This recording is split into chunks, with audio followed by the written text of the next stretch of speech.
Bem-vindos ao canal Audiolivros Brasil. Inscreva-se, deixe o like e comente o que achou do livro. Capítulo 14.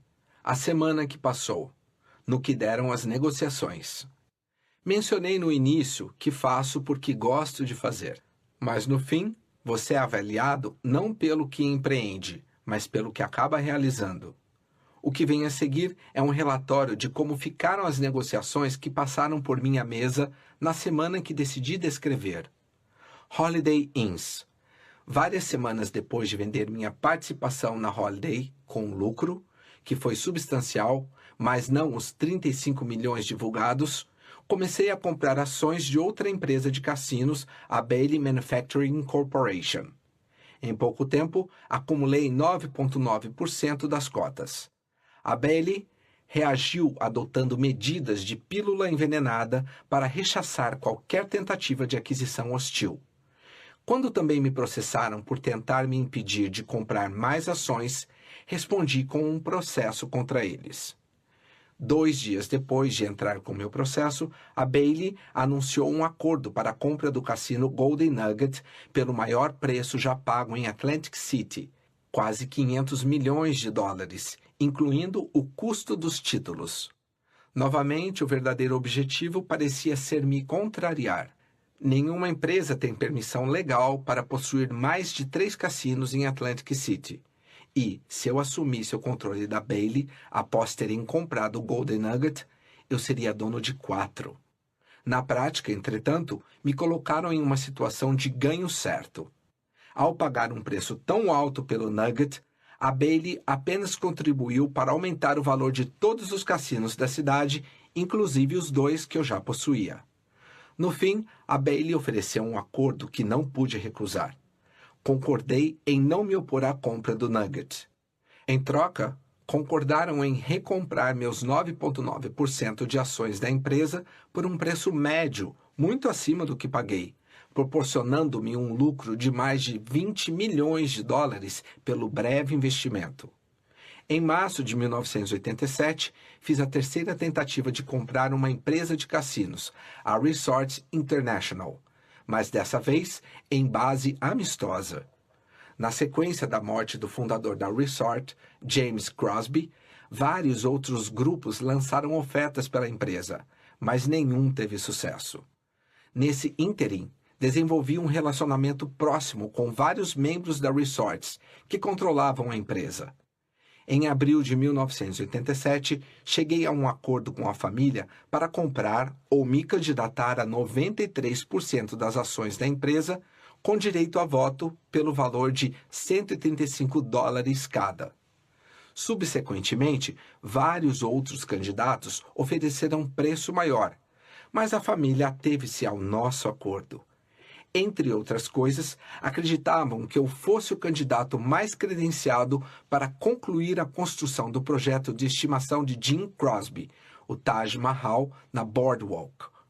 Projetado como o maior e mais luxuoso cassino do mundo, o Taj Mahal já havia ultrapassado o orçamento em muitos milhões de dólares e não estava nem perto de ficar pronto na época em que Crosby morreu.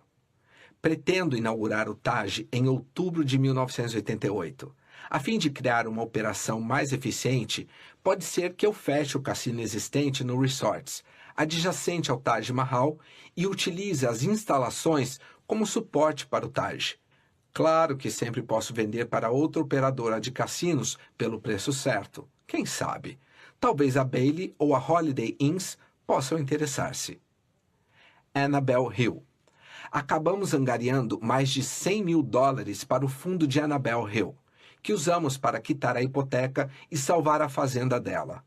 Para comemorar, trouxemos a senhora Hill e sua filha para Nova York, onde realizamos a primeira, e suspeito que última, cerimônia de queima de hipoteca no átrio da Trump Tower.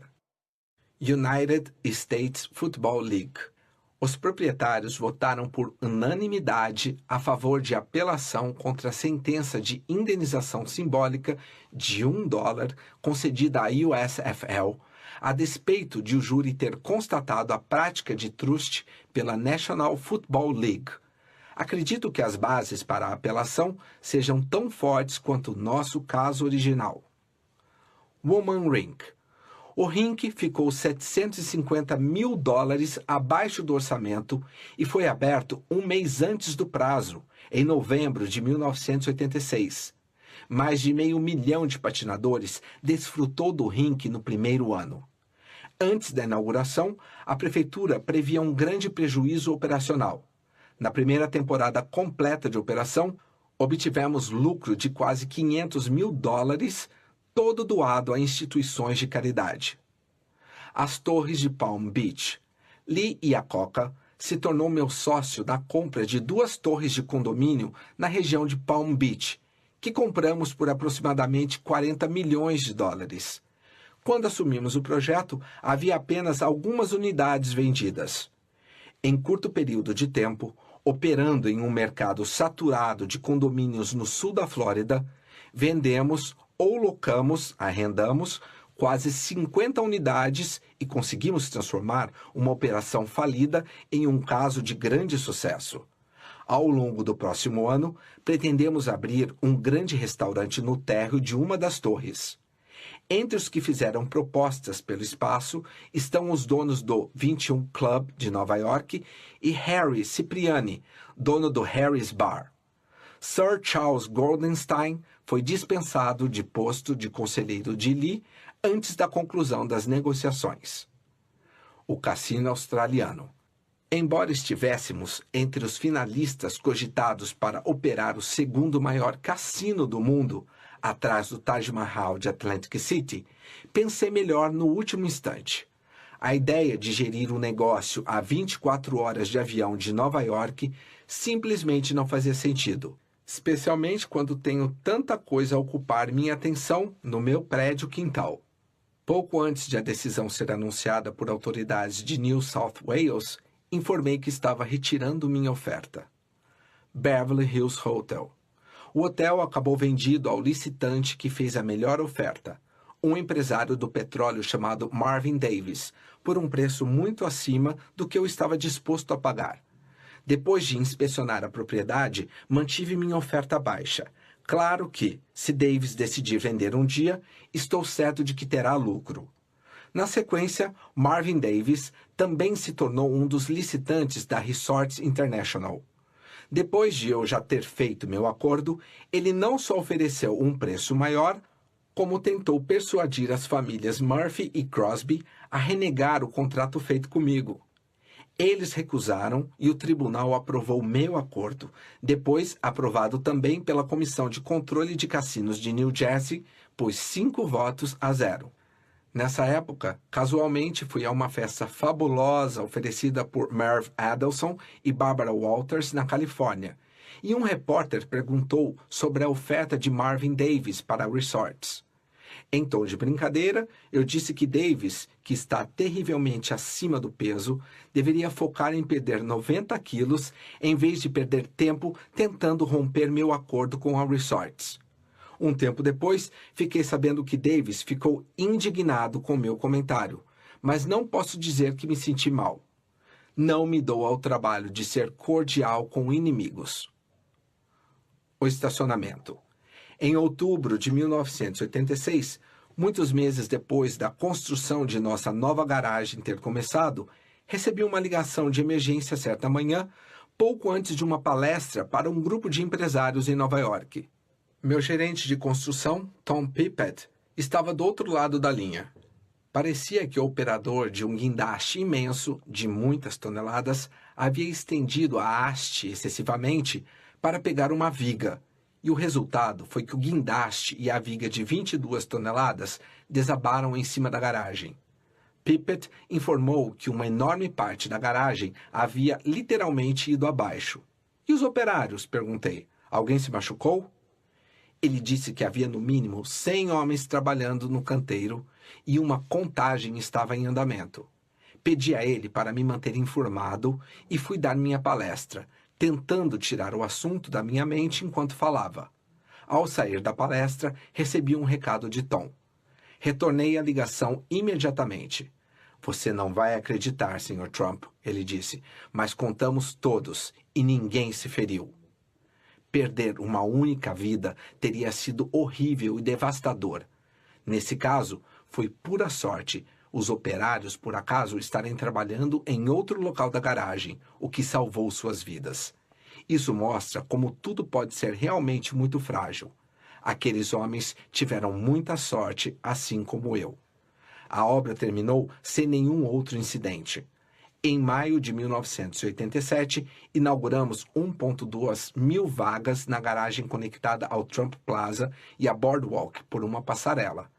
Na semana seguinte, as receitas de nossos caça-níqueis mais que dobraram, basicamente devido ao aumento do trânsito de pedestres em nossas instalações.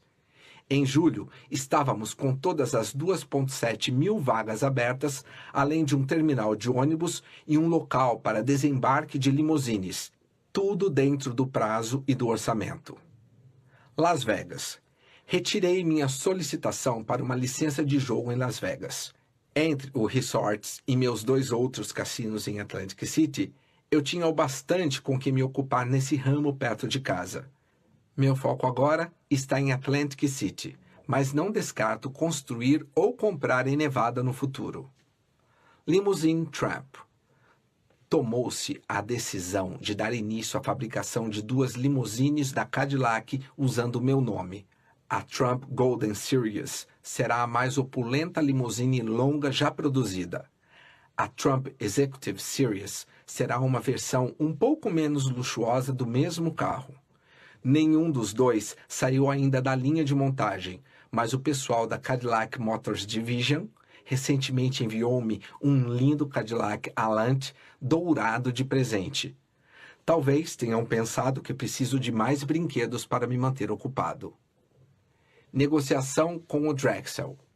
Optei por não ir adiante na negociação com a empresa hoteleira que o Drexel Burnham Lambert propôs e mantive todos os meus investimentos com Alan Greenberg e o Bear Stearns. Tem sido uma fase difícil para o Drexel. Trump's Castle.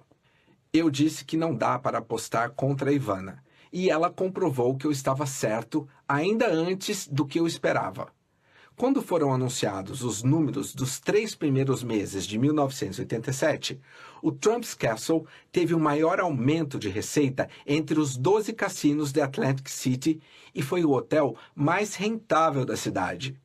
O Castle faturou 76,8 milhões de dólares naquele trimestre, com um aumento de 19% comparado ao mesmo período do ano anterior. Ainda que esse desempenho seja bom, Ivana não ficará feliz até abrir uma grande distância dos demais. Gulf and Western. Continuei a conversa com Martin Davis, presidente da Gulf and Western, sobre os teatros. Além disso, desde então, comprei muitas ações da Alexander's, rede de lojas de departamento. A localização da loja de referência entre as ruas 58 e 59 e a Terceira Avenida e a Lexington, perto da Bloomingdale's, é outro local perfeito para teatros, bem como para um arranha-céu misto, com espaço comercial e unidades residenciais. Mar-a-Lago. A piscina e a quadra de tênis estão prontas, e ambas são tão lindas quanto eu esperava. Por menor que seja meu interesse em relaxar, gosto de Mar-a-Lago, o que é quase incrível. Talvez seja o mais próximo do paraíso que vou chegar. Hotel em Moscou. Em janeiro de 1987, recebi uma carta de Yuri Dubnin, o embaixador soviético dos Estados Unidos, que começava assim: "É um prazer enviar boas notícias de Moscou." Seguia dizendo que o Goskomintourism, agência estatal soviética de turístico internacional, havia manifestado interesse em uma joint venture para a construção e a gestão de um hotel em Moscou. Em 4 de julho, viajei para Moscou com Ivana, sua assistente Lisa Calandra e Norma. Foi uma experiência extraordinária. Visitamos meia dúzia de locais com potencial para um hotel, incluindo vários próximos à Praça Vermelha. Ficamos hospedados na suíte Lenin do Hotel Nacional e fiquei impressionado com a ambição das autoridades soviéticas para fazer o negócio. Trump Fund. Decidi não criar um fundo separado para comprar imóveis endividados, usando dinheiro captado de investidores externos. Não me importo de correr risco pessoal, mas a ideia de ser responsável pelo dinheiro de muitas outras pessoas, especialmente quando é certo que isso incluirá alguns amigos, no fim não era atraente. Nunca fiquei tentado a abrir o capital de minhas empresas pelo mesmo motivo. É muito mais fácil fazer escolhas quando você só tem que prestar contas para si mesmo. Meu apartamento. No outono de 1987, a reforma de meu apartamento finalmente terminou. Eu podia arcar com a espera e fico feliz por tê-lo feito. Talvez não haja apartamento igual no mundo. Avião. Finalmente encontrei um avião. Por acaso, estava lendo um artigo da Business Week, na primavera de 1987, sobre uma empresa em dificuldades chamada Diamond Shamrock, com sede no Texas. O artigo descrevia as incríveis regalias desfrutadas pelos altos executivos da Shamrock, que de fato viviam como reis. Entre os exemplos citados, havia um 727 de propriedade da empresa, luxuosamente equipado, no qual os executivos voavam à vontade. Senti a oportunidade. Na segunda-feira de manhã, liguei para o escritório do executivo da Diamond Shamrock, estampado na abertura do artigo da Business Week. Entretanto, ele já não estava mais lá, e um novo presidente, Charles Blackburn, acabara de ser nomeado. A ligação foi transferida para ele na mesma hora. Conversamos por alguns minutos e lhe desejei boa sorte. Aí falei que tinha lido sobre o 727 da empresa e que se ele tivesse interesse em vender, eu estaria interessado em comprar. É claro que Blackburn disse que, por mais que todos adorassem um avião, a venda era uma das primeiras coisas em sua agenda. Ele até ofereceu mandar o avião para Nova York para que eu pudesse dar uma olhada. No dia seguinte, fui ao aeroporto de LaGuardia dar uma olhada. Abri um sorriso. Os 727